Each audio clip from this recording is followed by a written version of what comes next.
Like many of you guys, I grew up in the 90s in the black community. The community I grew up was called Del Paso Heights. And of course, my community consisted of a lot of single mothers or divorced mothers. And mine was a divorced mother. So I got to see my mom do a lot of things on her own. And wow, she was courageous. And when I saw my mom doing what she was doing, and I came across women who had kids, as a man, I thought it was completely okay to be a secondary figure in somebody's life. After all, the men that my mother dated had to take a secondary position to us. And again, when you grew up in the black community in the time that I did, that was the way it was. And many of you black men can attest to that. It's a lot different now. The younger guys are saying no to single moms. But those of you who come up in the 90s, in the 80s, or even before then, that was the culture. And we heard many women say things like this. I think at the end of the day, as long as I remind myself that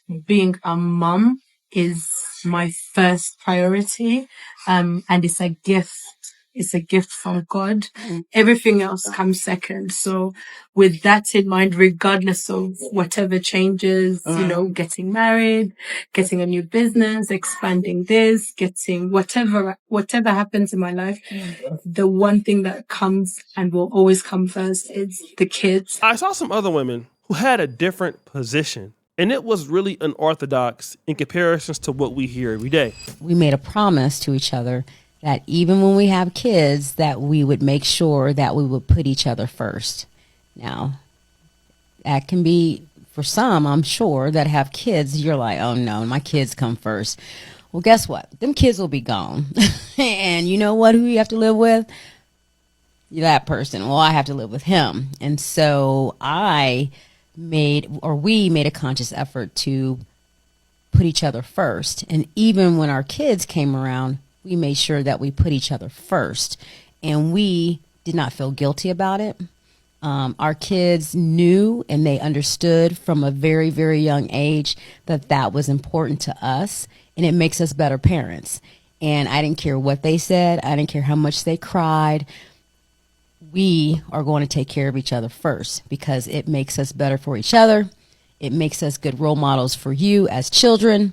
So get over it. But wait, there's more. You see, the moment your child comes in between you and your husband, the moment your child becomes before your husband, there is a disorder in that family.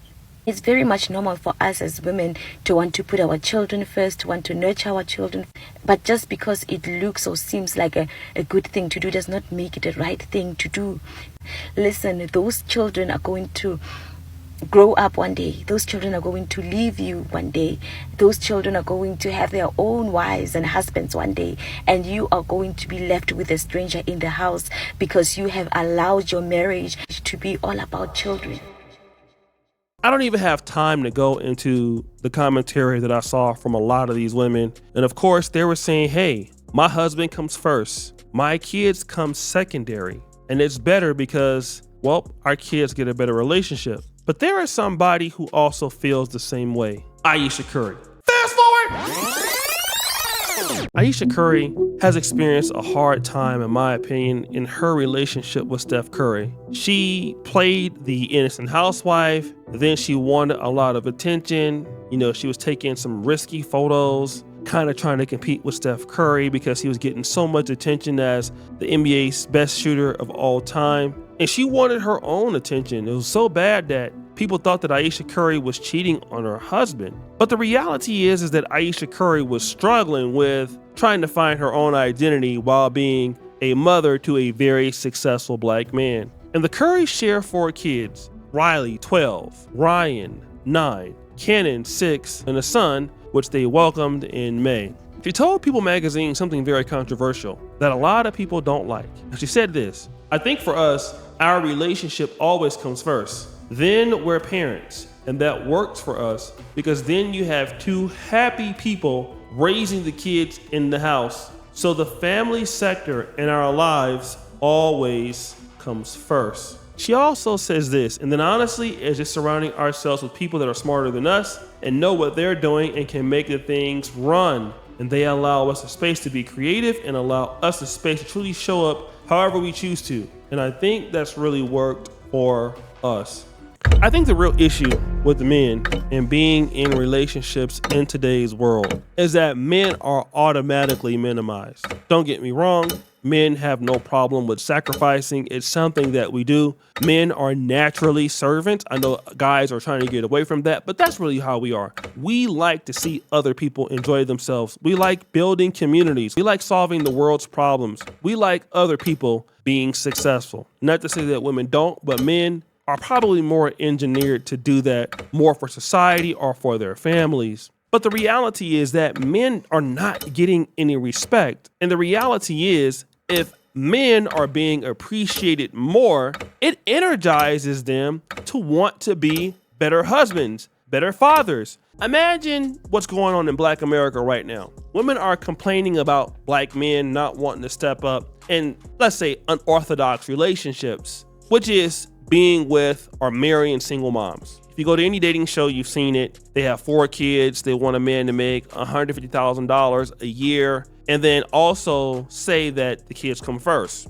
And it's not that a man won't be happy to do that, but at the end of the day, what about his needs and desires? And that's the situation. A lot of Black men in particular are tired of being left behind. Most of us as Black men, we've grown up in less than stellar circumstances. My dad and mom got divorced in like 1984. I was 13. So it was up to me to try to basically work and take care of my mom. Not that she needed to, but that was my goal. And I kind of had to, foresee my own personal relationships or marriage to make sure that, hey, my mom was okay. So I've already been sacrificing my entire life, as many other Black men have done. So now you're asking me to do that again, especially if you already have children or you don't have children. And then when the kids come, then you're talking about, well, the sex gonna stop. And, some women are so busy, they don't take care of themselves. And the man needs to realize it's all about these kids and not about him. So what is the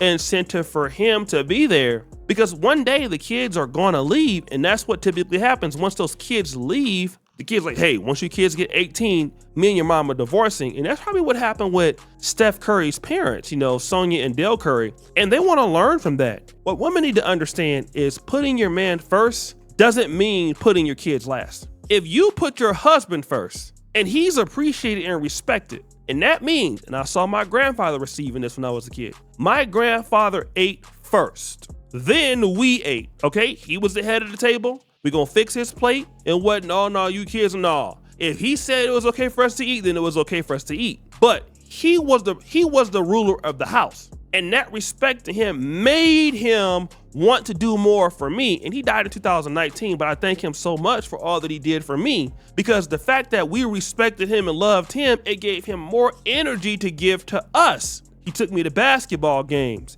He took me to baseball games when I was a kid, because he knew when he was coming home, he was the man and everybody looked at him as the man. So it gave him an incentive to do things for us. And I think that so many Black women forget about that. A little bit of respect and putting your man first goes a long ways. I understand that you have kids, and even if you do have kids, I know those are your kids. But that man needs an incentive. Take care of your kids, and not like, oh no, you're third or fourth wheel. Listen, no successful Black man is coming into any relationship to be third or fourth wheel, even if you have children. And again, you have to make the sacrifice. And the sacrifice is, okay, you want to be with this man. He needs to be incentivized. And if you and your kids are showing him respect, you know what he's going to do? He's going to bust his ass to take care of you and your kids. And any woman, you showing that man some respect, he's going to bust his ass to take care of you and your family. And men are happy to do it. That is our adrenaline. That is our reward. Men have fought and died to take care of their family when they are respected. And if you look at what's going on today,